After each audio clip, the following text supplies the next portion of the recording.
आई है यही पार पे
बोले कृष्णचंद्र भगवान की भक्तों बारात पहुंच जाती है। महाराज दशरथ ने जैसे ही सुना कि मेरे पुत्र ने बहुत ही बड़ा चमत्कार कर दिया है, बेटा बैठ जाओ, बैठो, कैमरा लेकर।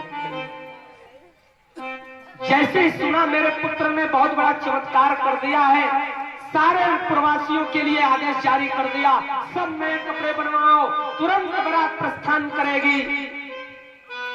और महाराज दशरथ बरातियों के साथ जनकपुर पहुंच गए।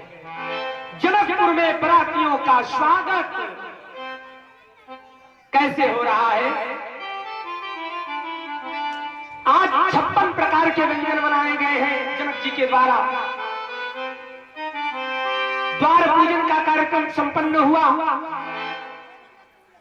आगमन कर रहे हैं जनक जी महाराज दशरथ का। महाराज दशरथ का जनक जी जब आगमन करने गए तो महाराज चक्रवर्ती सम्राट महाराज दशरथ ने जनक जी के चरण पकड़ लिए। बड़ा मुश्किल हुआ। अब जनक जी को दशरथ जी का चरण पकड़ना चाहिए,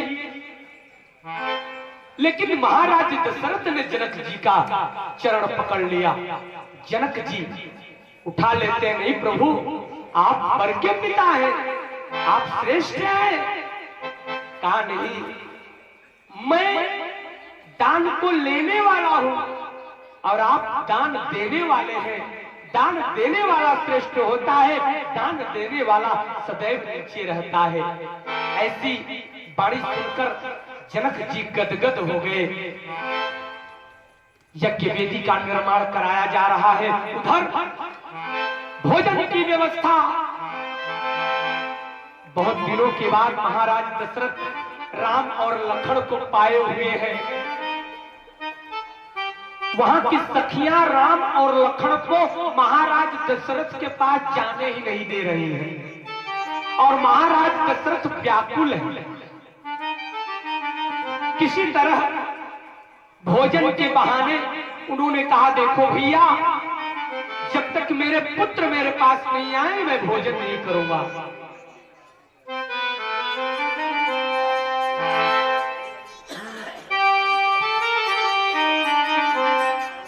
महाराज दशरथ बीच में, एक तरफ राम एक तरफ भरत, फिर लखन फिर शत्रुघ्न। जैसे कोई बलवान तारा सुशोभित होता है नक्षत्रों से घिरा हुआ। जब बलि नक्षत्र उसके आसपास आ जाते हैं, तारे ज्योतिष चक्र की मैं बात बता रहा हूं, सर्व कामनाओं को पूर्ण करने वाले ग्रह तारे बलवान हो जाते हैं। आज महाराज चक्रवर्ती सम्राट महाराज दशरथ ऐसे 4 प्रमुख नक्षत्रधारी राम, भरत, लखन और शत्रुघ्न से सुशोभित हो रहे हैं। तो हमारे गोस्वामी बाबा ने क्या लिखा?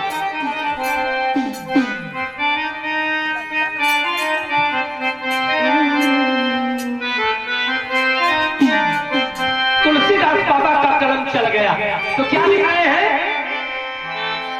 आज देखिए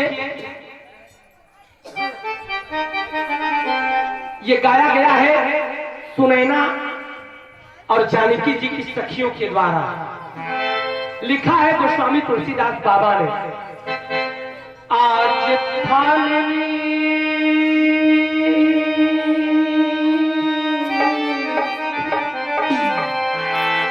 आज थाली सज्जों जेवना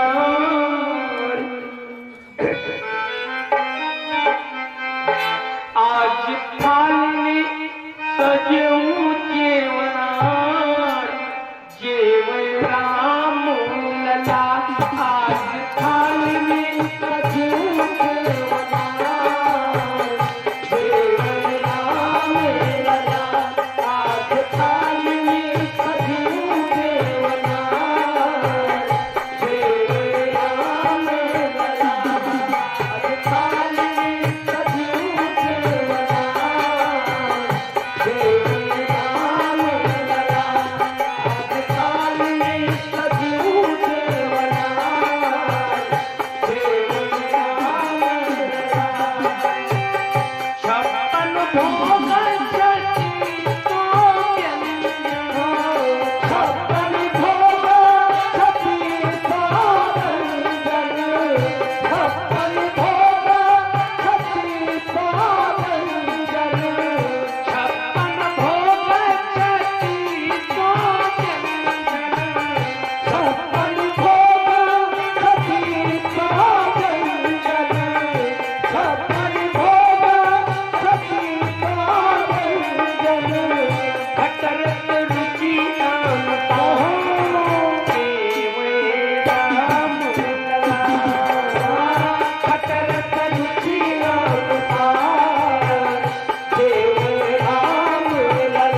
भगवान भोजन कर लेते हैं और भोजन के बाद चार चार यज्ञ मंडप वेदियां बनाई गई हैं।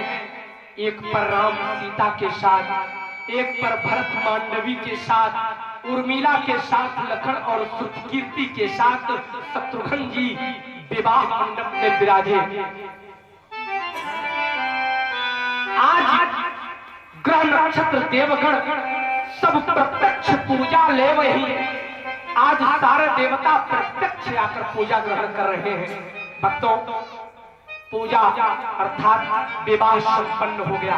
कथा को आगे बढ़ाया जाए। विवाह संपन्न हो गया। विवाह के बाद कुल मिलाकर इन कार्यों में धनुष यज्ञ से लेकर सीता के विदाई के बीच में पूरे 10 दिन लग गया है।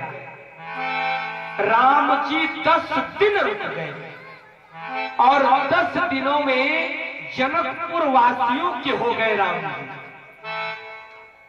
अब जनकपुर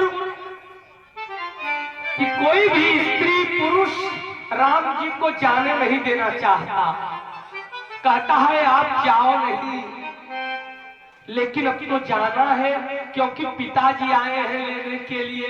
वैसे न भी जाते हमारे राम जी, है कि नहीं, लेकिन अब पिताजी आए हैं इसलिए तो जाना होगा।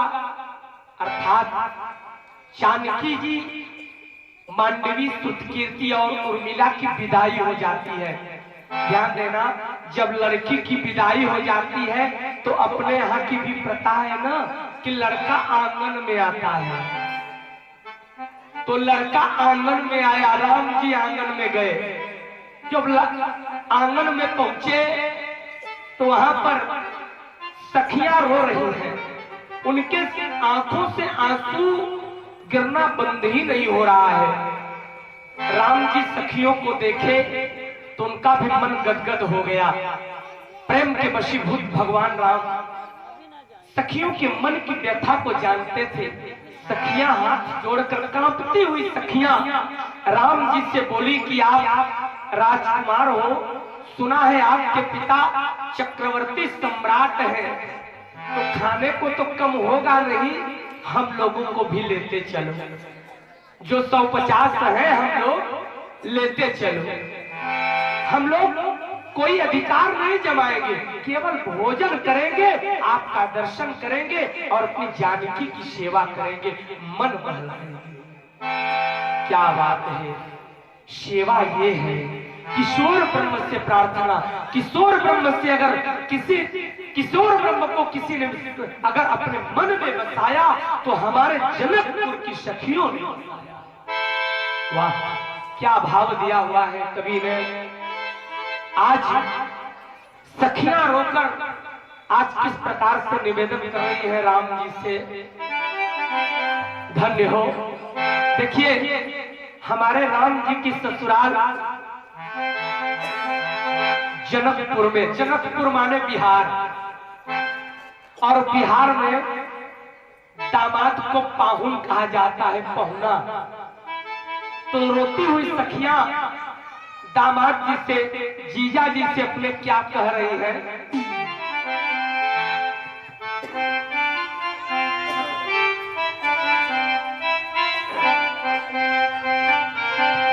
आज निवेदन कर रही है, कहा प्रभु आपके पिता ने 3 विवाह किया है। उस समय बहुविवाह की प्रथा थी।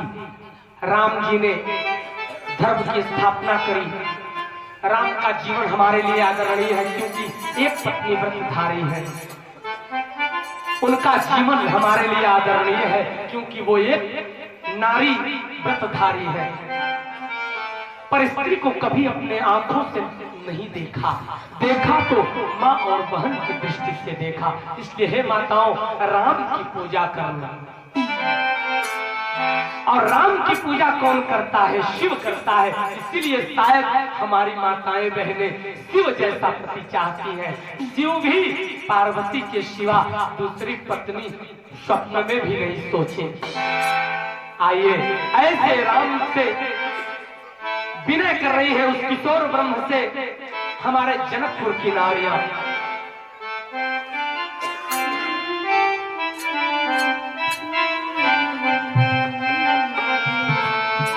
हे पहुना मिथिले में रहूना। पहुना मिथिला सीता जी का गांव।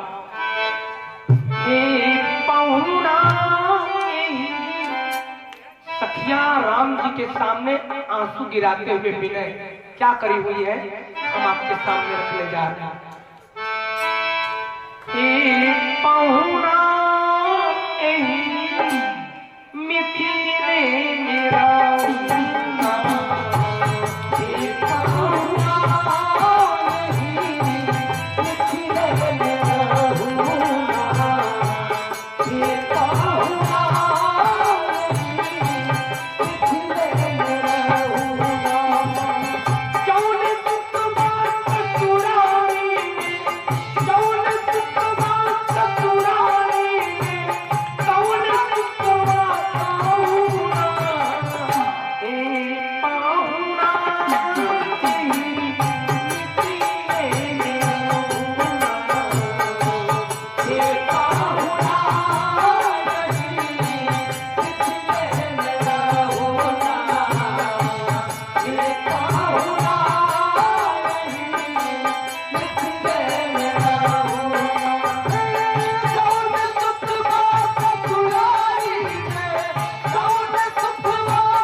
लग रहा।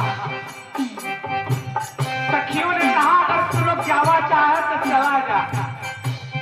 राम जी के सांवलेपन पर सखियों ने कटाक्ष किया, हे प्रभु जो काम कौशल्या ने नहीं कर पाई ना, वो हम कर दिखा देंगे। कहा क्या करोगी?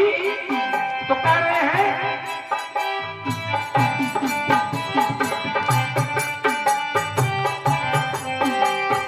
रोज सवेरे कमल का इतर से नहाई कहो, सवेरे कमल के इतर से नहाई कहो, सवेरे कमल के इतर से नहाई कहो।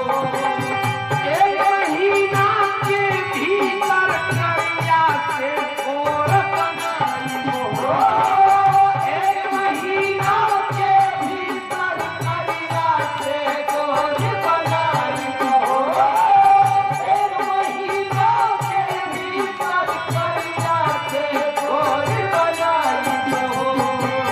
झूठा ना मानी तनकौ, झूठा ना मानी तनकौ, मोहरे को दिलहु न ए पाहुना मिट्टी में रहूं, ए पाहुना यही मिट्टी में रहूं, ए पाहुना यही मिट्टी में रहूं। जौन सुतवा ससुरारी में, जौन सुतवा ससुरारी में, जौन सुतवा रहूं ना, ए पाहुना यही मिट्टी में रहूं ना, ए पाहुना यही मिट्टी में रहूं ना, ए पाहुना यही मिट्टी में रहूं ना। जमीन मन भावन व्यंजन पर्वत कंचन धारी हो, जमीन मन भावन व्यंजन पर्वत कंचन धारी हो, जमीन मन भावन व्यंजन पर्वत कंचन धारी हो।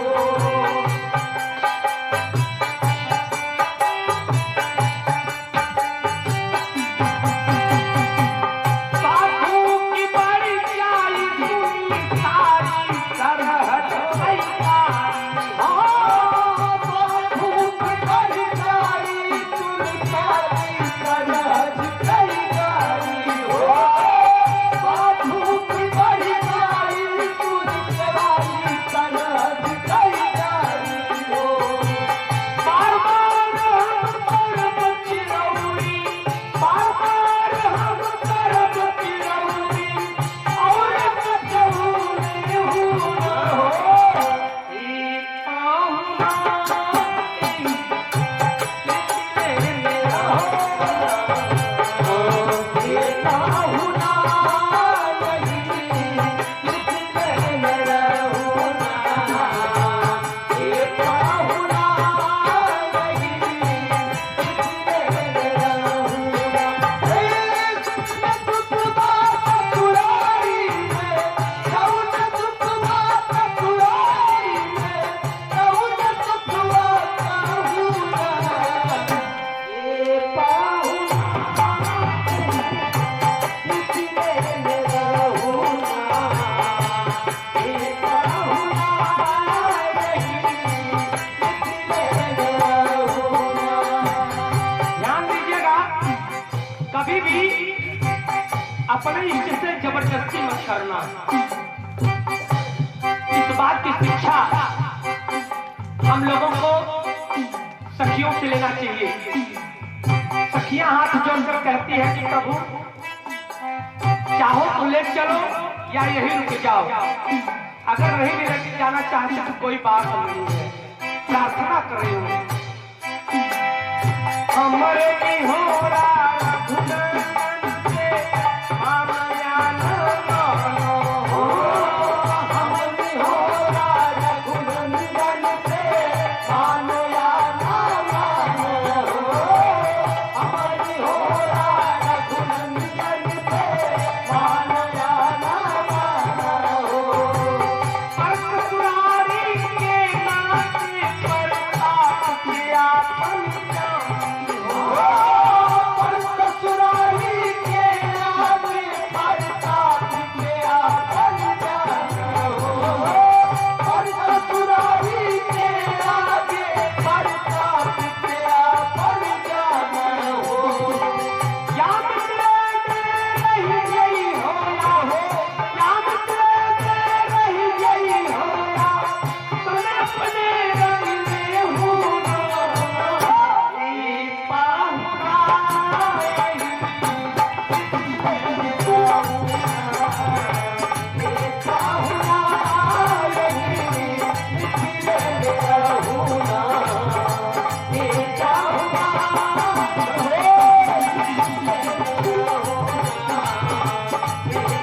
आखिरकार राम जी जानकी जी के साथ अयोध्या में आ जाते हैं और अयोध्या से अब कुछ दिन बीतने के बाद महाराज दशरथ के मन में बात आई कि राम जी को राजा बना दिया जाए।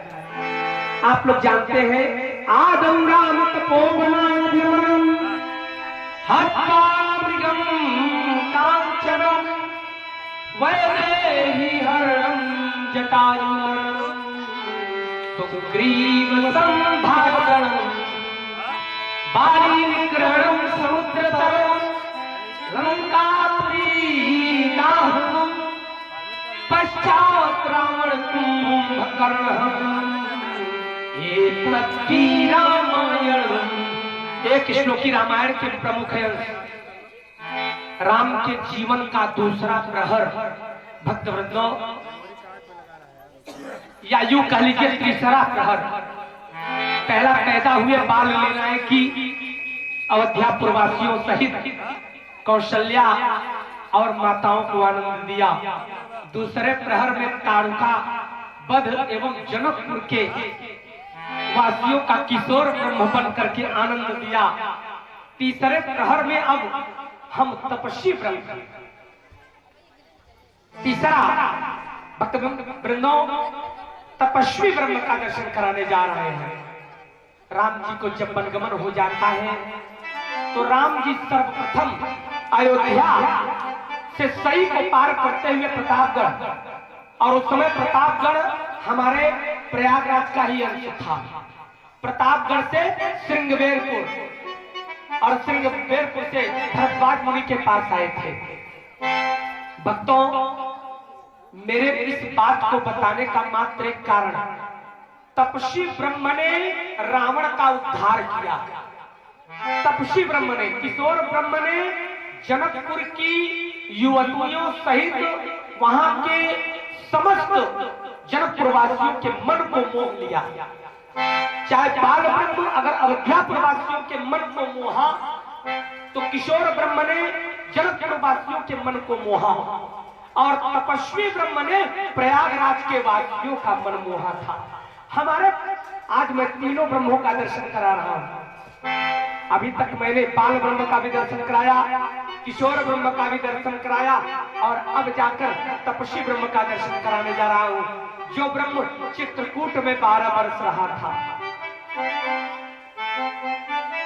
जिस समय राम जी हमारे प्रयाग में आए तो आप लोगों के और हमारे पूर्वज, जब मैं प्रयाग के बाहर जनपदों में या उत्तर प्रदेश के बाहर कथा करता हूं ना, तो इस बात को बताने में बड़ा गौरवान्वित होता हूं कि मैं भी प्रयाग का वासी हूं। हमारे पूर्वजों ने भी तपस्वी ब्रह्म का सर्वप्रथम दर्शन किया था। हमारे राम कैसे थे जानते हैं? आज जो आपके पूर्वजों माताओं बहनों ने लाखों वर्ष पहले जिस राम का दर्शन किया था ना, आज वही चरित्र चित्रण हम आपके सामने लाकर रख देंगे, ऐसा हमारा दावा है।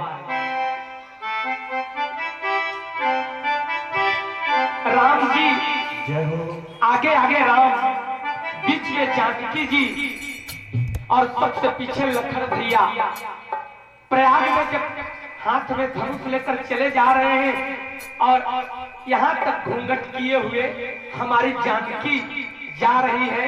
हमारे उत्तर भारत की संस्कृति, महिलाएं अपने सर से धोती नीचे नहीं उतरने देती, ये जानकी जी में देखा गया। धन्य हो भारतीय नारियां, उनको बारंबार प्रणाम है ऐसी सती साध्वी सावित्री स्त्रियों को।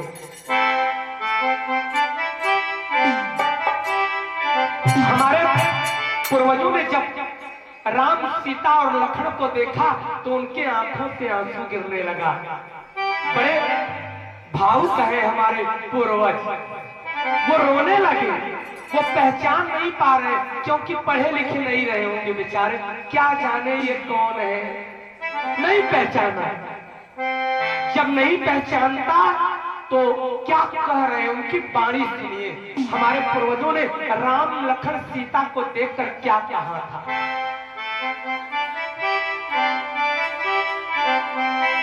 शायद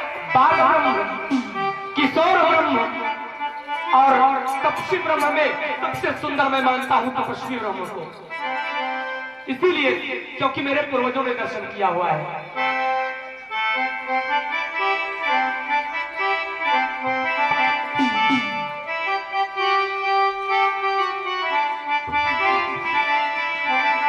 भैया महेंद्र, यहाँ से लाइट तार गवाबा थोड़ा उधर है भाव प्रस्तुत, क्योंकि ये महानुभाव हमारे प्रयागराज जनपद में इधर आपके बेजा प्रचना 12 कुराओं किसी भी तहसील में मेरी लगातार कथाएं चल रही हैं। ये इनको साधारण मत मानिएगा आप लोग। ये इलाहाबाद विश्वविद्यालय से बहुत पहले इंग्लिश लिटरेचर से अंग्रेजी से एमए किए हुए हैं। खीरी थाने में पुजारी भी है और एक इंटर कॉलेज प्राइवेट ही है, उसी में इंग्लिश पढ़ाते हैं इंटर वालों को। तो इनको आप लोग इनके भाव से इनको कुछ और मत सोचना, पाप लगेगा। ये भाव में बह जाते हैं और कुछ नहीं। हम भी इनको केवल निर्देश दे रहे हैं कि तार गया आया है, कहीं टूट गया तो करंट मार देगा, बस इतना ही कह रहे हैं। तो तपस्वी ब्रह्म को देखकर हमारे पूर्वजों ने भगवान के लिए क्या कहा? किसी नगरी के अनमोल हीरा, किसी नगरी के अनमोल हीरा, देखो पैदल चले जा रहे, किसी नगरी के अनमोल हीरा, किसी नगरी के अनमोल हीरा, देखो पैदल चले जा रहे, किसी नगरी के अनमोल हीरा, देखो पैदल चले जा रहे, राम पहने हैं रंग के सरिया, राम पहने हैं रंग के सरिया, राम पहने हैं रंग के सरिया, हाथ धनुषा लिए जा रहे, राम पहने हैं रंग के सरिया, राम पहने हैं रंग के सरिया, हाथ धनुषा लिए जा रहे, किसी नगरी के अनमोल हीरा, किसी नगरी के अनमोल हीरा, किसी नगरी के अनमोल हीरा, देखो पैदल चले जा रहे, किसी नगरी के अनमोल हीरा, देखो पैदल चले जा रहे, किसी नगरी के अनमोल हीरा, किसी नगरी के अनमोल हीरा, देखो पैदल चले जा रहे, राम पहने हैं रंग के सरिया, राम पहने हैं रंग के सरिया, राम पहने हैं रंग के सरिया, हाथ धनुषा लिए रहे, राम पहने हैं रंग के सरिया, राम पहने हैं रंग के सरिया, हाथ धनुषा लिए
भक्तवृंदों, आइए राम कथा को तपस्वी ब्रह्म भरद्वाज जी महाराज जी का आशीर्वचन लेकर चित्रकूट में 12 वर्ष और उसके बाद पंचवटी में जाते हैं, जहां पर सूर्पणखा का नाच गान करता है और रावण के नाच का बीज बोया गया।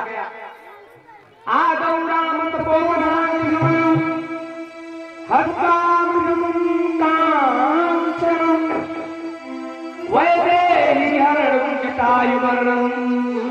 कथितो संस्कार भवतास्तो सूर्ययो राज्ञां च भवन्त्यानां चरितं परमाद्भुतम्। महाराज परीक्षित ने कहा, हे सुखदेव जी, आपने अभी तक सूर्यवंशीय राजाओं का अद्भुत चरित्र हमको सुनाया, हमने विधि पूर्वक सुना भी, लेकिन अब मुझे और कुछ नहीं सुनना है। अरे कहा अभी सारे 3 दिन बाकी है, इतने पर कथा समाप्त कर दूं? कहा नहीं मैं महाराज, मुझे जो सुनना है मैं बता रहा हूं, क्या सुनोगे? तो महाराज परीक्षित बोले, यदोश्च धर्मशीलस्य नितरामुनि शक्तम तत्रां सेनावतीर्यस्य विष्णोर्वीर्याणि संसदः। कहा प्रभु, अब मुझे यदुकुल में जन्म लेने वाले यदुकुल शिरोमणि, जो कि मुनियों के हृदय में वास करते हैं, जो स्वयं भगवान विष्णु के निज अंश से पैदा हुए हैं, 16 कलाओं से पूर्ण ब्रह्म के रूप में, ऐसे मकरंद कंद वृंदावन बिहारी लाल श्री कृष्णचंद्र जी के चरित्रों का वर्णन सुनाइए, और कोई कथा मेरे को नहीं सुननी है। महाराज परीक्षित से सुखदेव जी ने पूछा, आखिरकार तुम भगवान कृष्ण की कथा क्यों सुनना चाहते हो? कहा महाराज 5 कारण है भगवान की कथा को सुनने का। भगवान कृष्ण की कथा को श्रवण करने के 5 कारण महाराज परीक्षित के मुख से सुनिए। पहला कारण बता रहे हैं, निवृत्ति तरसे रूप की यमाना भव सधारो मनोभिराम कौतमश्रो कगुणानुमाना पुमान विरचे तबिना पशुभना। हे प्रभु, हे गुरुवर सुखदेव, भगवान कृष्ण की कथा उसी को अच्छी नहीं लगती जो पशुघाती होगा, और मैं पशुघाती नहीं हूं, इसलिए भगवान कृष्ण की कथा सुनना चाहता। पहला, पशुघाती को छोड़कर सबको भगवान की कथा अच्छी लगती है। का सुनिए दूसरा कारण, पीतामह में समरे मरंजय देव प्रताप्यां तीर्थ। जानते हैं महाराज, जिस समय महाभारत का युद्ध प्रारंभ हुआ तो कुरुक्षेत्र समुद्र के समान नजर आ रहा था। कुरुक्षेत्र 18 छोड़ी सेना। अब अगर सेनाएं समुद्र हैं तो उसमें समुद्र में बड़े बड़े जानवर होते हैं ना, व्हेल, मछली इत्यादि। तो कौरव रूपी सेना में व्हेल कौन है? भीष्म पितामह। बहुत बड़ी मछली, बहुत बड़े जानवर, द्रोणाचार्य, कृपाचार्य, दुर्योधन, कर्ण, बड़े बड़े एक तरफ जानवर, और एक तरफ हमारे पितामह के अर्जुन, भीम, नकुल, सहदेव, युधिष्ठिर। ये कहा है समुद्र में सुतुई घोंघा पावा जाता है। कौरव सैन्य सागरम, कौरव रूपी सैन्य सागर में बड़े बड़े जानवरों के सामने सुतुई घोंघा नजर आ रहे थे हमारे कौन? अर्जुन इत्यादि पितामह लोग। लेकिन पार कर लिया, उस समुद्र रूपी सेना को पार कर गए। किसकी कृपा से? भगवान कृष्ण की कृपा से। इसलिए भगवान कृष्ण की कथा सुनना चाहता हूं। का तीसरा कारण भगवान की कथा को सुनने का, द्रौणस्य पिप्लोष्टमिदं मदन्तम् असन्तान बीजं कुरु पाण्डवानां युगोपगोक्षिं गतयात् चक्रो मातुश्च मेया शरणं गताया। बहुत महत्वपूर्ण कारण बता रहे हैं आज। कहा, हे गुरुवर, तीसरा कारण आज मैं इस संसार में न होता। जिस समय महाभारत का 18वां दिन था, द्रोणाचार्य का वध हो जाता है। उस समय द्रोणाचार्य का पुत्र अश्वत्थामा त्रिकालदर्शी गुरुपुत्र होने के कारण उसने देख लिया मेरे पिता को छल से मारा गया है, मैं पिता का प्रतिशोध लूंगा। जिस राज्य के लिए युद्ध हो रहा है उस राज्य के कुल दीपक को ही मार डालूंगा। उस समय महाराज परीक्षित कह रहे हैं, मैं अपनी मां उत्तरा के गर्भ में 3.5 महीने के गर्भ के रूप में दाहिने कोख में पल रहा। संतान बीजम कुरु पांडवानां, कौरव यानी धृतराष्ट्र को 100 बहुएं, किसी के बहुओं के पेट में बच्चा नहीं। केवल उत्तरा और उत्तरा का भी पति वीर गति को प्राप्त हुआ है, अभिमन्यु मारा जा चुका है। लेकिन 3.5 महीने के रूप में, बीज रूप में कौरव और पांडव दोनों के कुरु पांडवानां संतान बीच में मैं दक्षिण कोख में पल रहा था।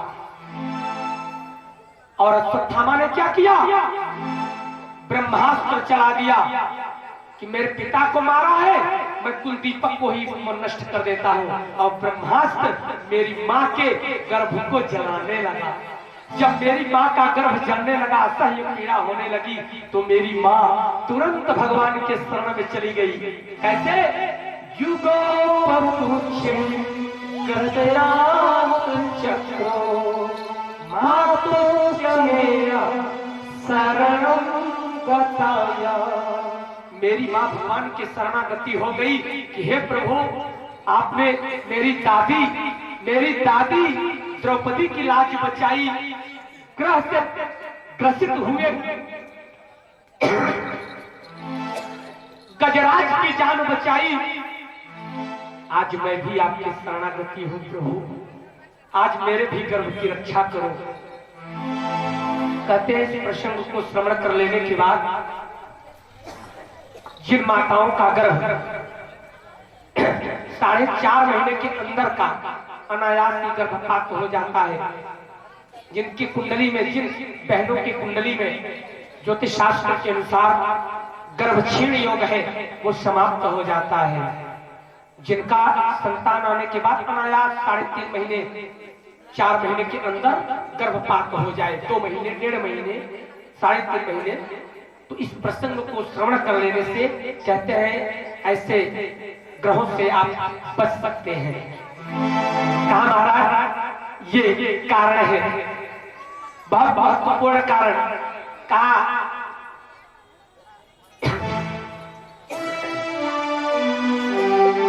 मृत्यु पाप से बचने के लिए, भय से बचने के लिए भगवान कृष्ण की कथा सुननी है। प्रेक्षतो मृत्युतामृतम च माया मनुष्यस्य बतस्व विद्वान। विद्वान पुरुष भगवान की कथा मृत्यु रूपी भय से बचने के लिए इस कथा को श्रवण करते हैं। 4 और 5वां कारण क्या बताया, रोहिण्यास्तमयः प्रोक्तो राम संकर्षणस्तया देवक्या गर्भसंबंधो कुतो देहान्तरं विना। कहा प्रभु, एक बात मेरे को नहीं समझ में आती, बलराम जी रोहिणी के पुत्र है कि देवकी के पुत्र है? एक ही लड़का रोहिणी को बतलावा जाता और जब देवकी का 8 लड़कन का गिनती होता, 8 लड़कों की गिनती की जाती है, तो 7वां बलराम जी को गिना जाता है।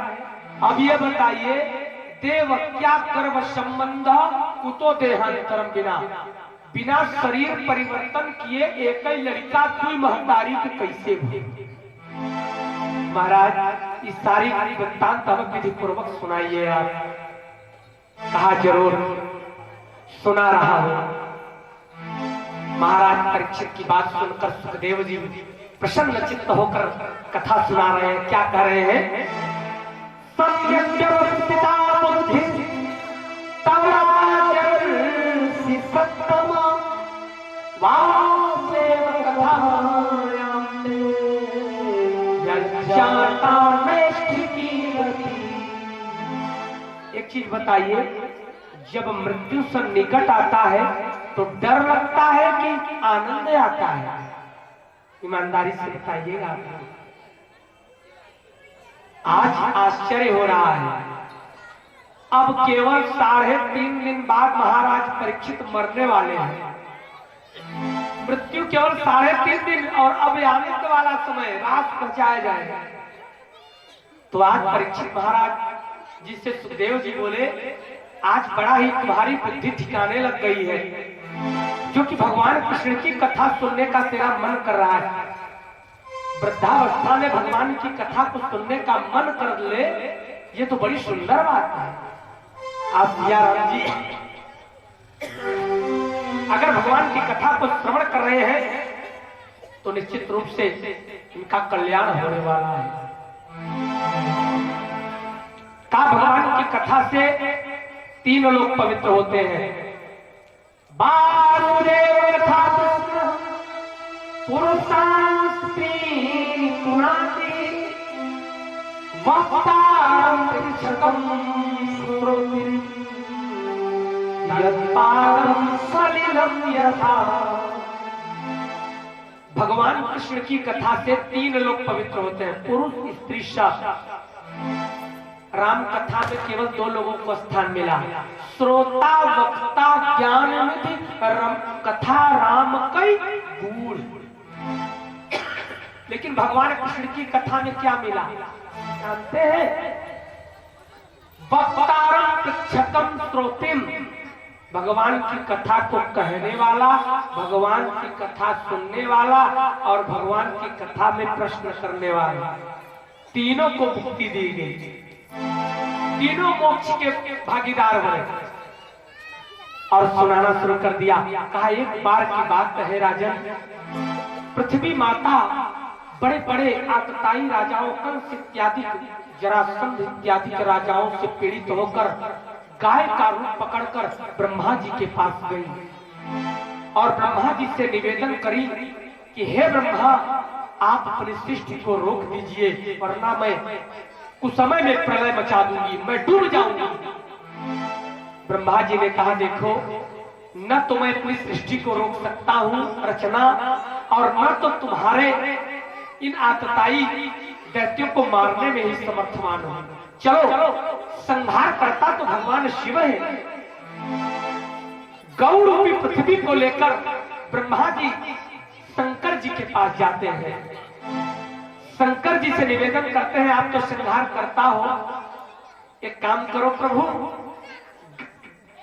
गौ रूपी पृथ्वी जो है इसके पीठ पर जो आतताई कंस इत्यादि आतताई राजा है, इनके भार से ये पीड़ित है, इनको मारकर इनके भार को हल्का कर दो। शंकर जी ने कहा देखो, इनको मैं मारने में समर्थवान नहीं हूं, न तो मारने वाला हूं। तब शंकर जी ब्रह्मा उस देवराजेंद्र सहित उस पृथ्वी रूपी गाय को लेकर भगवान विष्णु के शरण में बैकुंठ गए। बैकुंठ में जाकर भगवान से प्रार्थना करती है, हे प्रभु देर मत करो, अब ये पृथ्वी से भार सहन नहीं हो रहा है। तो भगवान ने क्या कहा, वसुदेव गृहे साक्षात् भगवान पुरुषावरः जनिष्यते तत्प्रियार्थं संभवन्तु सुरस्य प्रियो। चिंता मत करो देवताओं, तुम्हारा समय का इंतजार खत्म हो चुका है। तुम लोग जाओ अपने अंशों से गोकुल मथुरा के इर्द गिर्द में अवतरित हो जाओ। मैं वसुदेव नामक ग्वाल और देवकी नामक ग्वालन के गर्भ से संतान रूप में उत्पन्न होने वाला हूं। वासुदेव शास्त्र आज हजारों तीर्थ वाले भगवान ऐसा वचन जब देवताओं को दे देते हैं तो देवता प्रसन्न चित्त हो जाते हैं और अपने निजी अंशों से आकर मथुरा के इर्द गिर्द अवतरित हो जाते हैं। उधर देवक और उग्रसेन दो भाई थे। उग्रसेन का लड़का कंस, जिसने उग्रसेन को भी बंदी बनाकर जेल में डाल दिया। देवक को 8 कन्याएं, जिनमें एक रोहिणी भी थी, जिसका विवाह कंस ने वसुदेव नामक ग्वाल से पहले कर रखा था। अब 8वीं देवकी बड़ी सयानी हो गई है, उसका भी विवाह करना चाहता है कंस। किसके साथ करे? उसने देखा कि अपनी इस बहन का भी वसुदेव के साथ विवाह कर दो। रोहिणी का भी विवाह वसुदेव से और देवकी का भी विवाह वसुदेव से। वसुदेव जिसे परीक्षा दे देता है, बारात आती है, बड़ी प्रसन्नता के साथ तैयारियां होती है। जैसे आज सिया राम जी के यहाँ पंडाल सजाया गया है। मुझे कालिदास जी का उत्तर मेघ का एक छंद याद आ रहा है, नंदा क्रांता का उत्तर मेघ।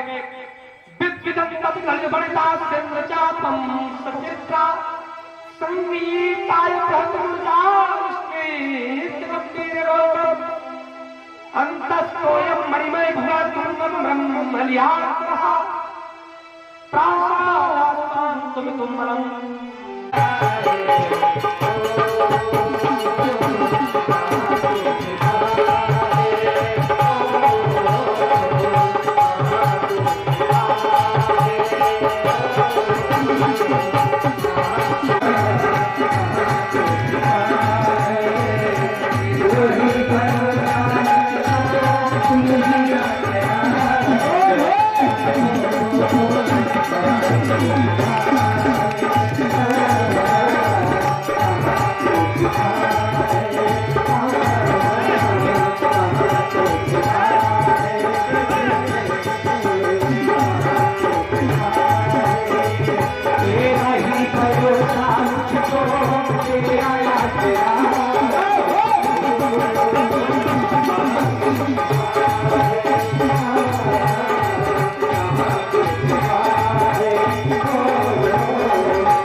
काम करिएगा। ये बहन जी देखिए, मैं हर जगह परेशान हो जाता हूँ। सामने कोई नहीं खड़ा होगा भाई, जिनको भी नृत्य करना है उधर करेगा, पुरुषों को उधर, हर जगह लगता है मंच छोड़ देंगे आप लोग। भगवान का दर्शन करें, एक एक करके इधर से आए आप लोग, भगवान का दर्शन करें। आइए उत्सव मनाए, और उत्सव मनाने का काम क्या है ना, खूब नृत्य करें, खूब गाएं। बोलिए हरिश्चंद्र भगवान की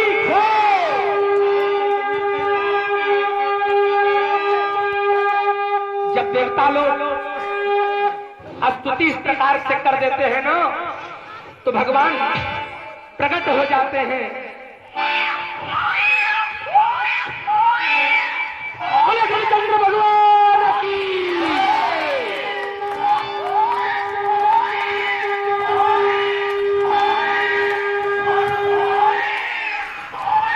चलो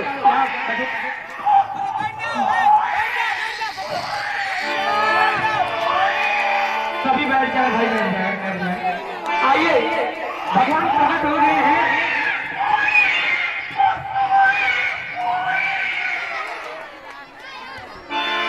आइए जन्मोत्सव मनाते हैं। जन्म लियो इन बच्चों को हटा दीजिए यहाँ से भाई। जिनको माताओं को कम से कम आना है, ये कैमरा ले लेकर के यहाँ परेशान कर देते हैं।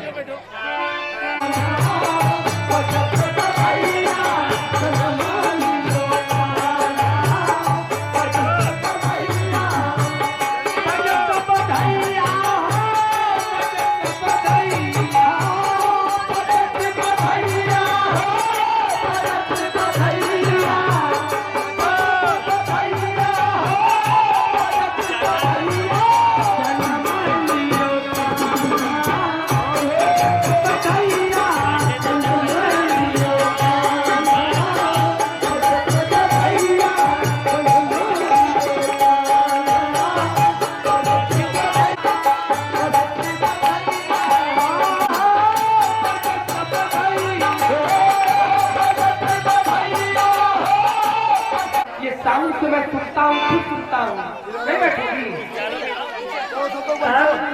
नहीं सुनाई पड़ रहा मुझसे। बार बार कह रहे थे गुरुजी